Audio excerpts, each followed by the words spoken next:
17 months after he left home, on Valentine's Day 1981, Ray learned that his brother was accidentally shot and killed by his girlfriend. I had to be the one to call Raymond to let him know. That was the hardest thing I ever had to do. I'll never forget, to Raymond, I got some bad news. What happened? And I could hear her, cry. She says, then he got shot. He's dead. Raymond, he's dead. I just screamed out, and I couldn't believe it. I fell to the floor. I could tell through the phone, I could see it. All I heard was this agonizing no, screaming no, no. I flew in the next day. See, my sister, we just held each other and cried. It was like, wow, this is reality. And driving in to Youngstown, everything's in slow motion. But I remember I said, I want to see him. And so we got a call from the funeral home to say that the body had arrived. So we drove up there so I could say goodbye. It's just something you can't believe. I was numb. My dad sat there, and he was numb. Ray just couldn't stop crying the whole time. It was heartbreaking, it really was. His dad was a rock. During the wake and the funeral, he just sat there and just held it inside. And then they took Ray over to my house. I just heard this noise, and I didn't know what it was at first. And it was this terrible, terrible weeping. And it was his dad finally letting it all out. And Ray saying, Dad, I don't have to go. And Lenny saying, no, Ray, you have to go.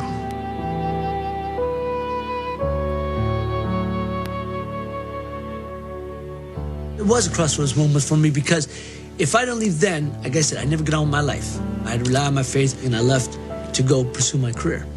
Because if not, you stay home, you suffocate, you crawl in a hole, you just become one of the many. 4 weeks later, Mancini made his cable television debut in Madison Square Garden's Felt Forum. Left hook did it. He knocked out Norman Goins in the second round. When we buried my brother, that was over. I grieved enough, and now it's time to move on.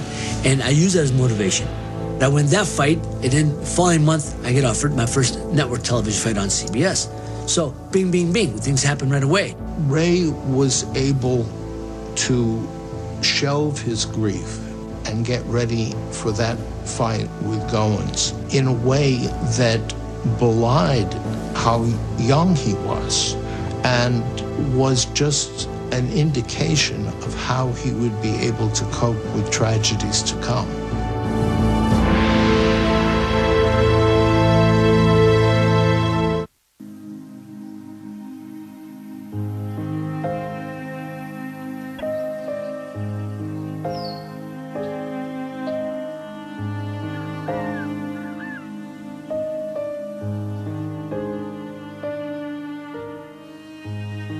Youngstown, Ohio has always been a factory town. It was one of those cities in the Midwest where once factory jobs started leaving, it started basically crumbling in terms of its infrastructure and its population.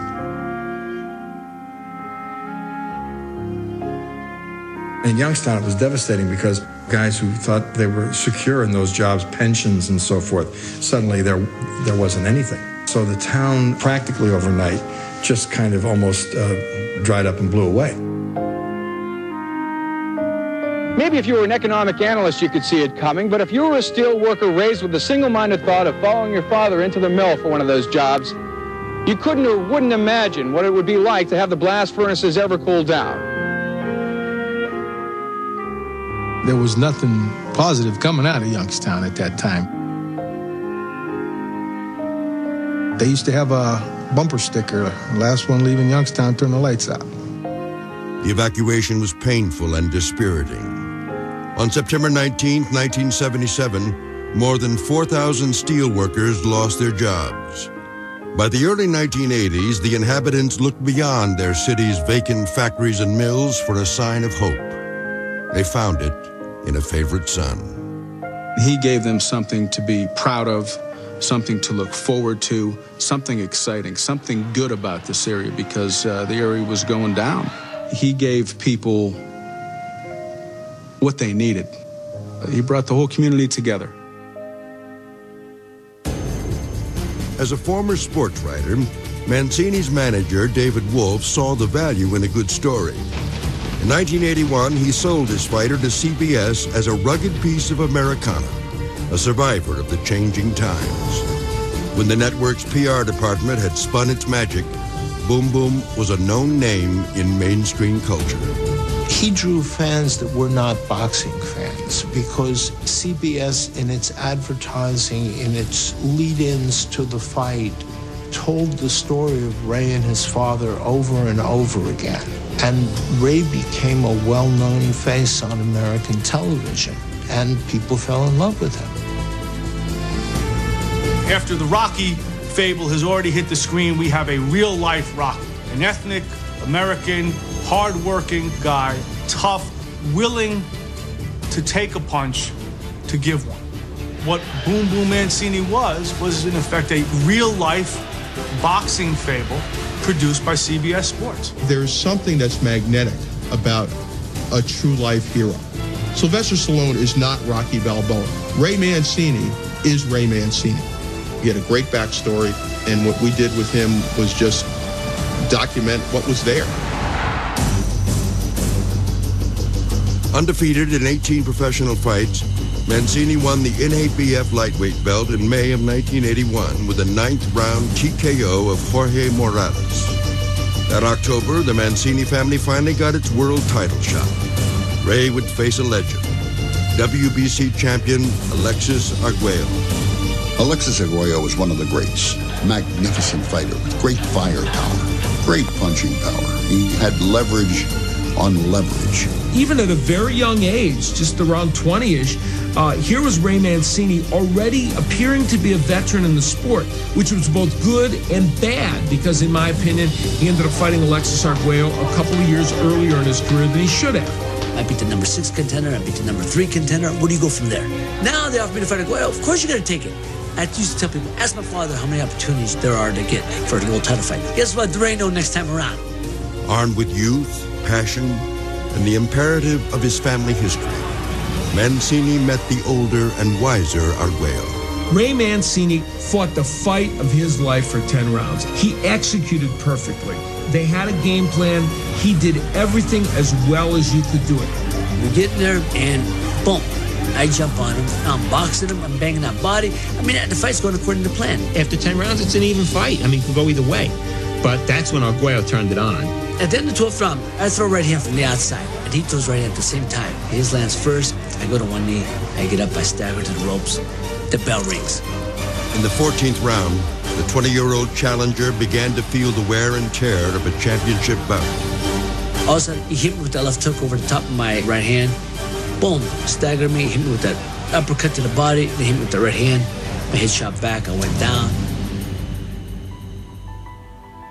Ultimately, Alexis Arguello's excellence, his experience, and the fact that he's a Hall of Fame fighter won out against Ray Mancini. But no one's ever fought to the limit of their abilities more than Ray Mancini did during that fight.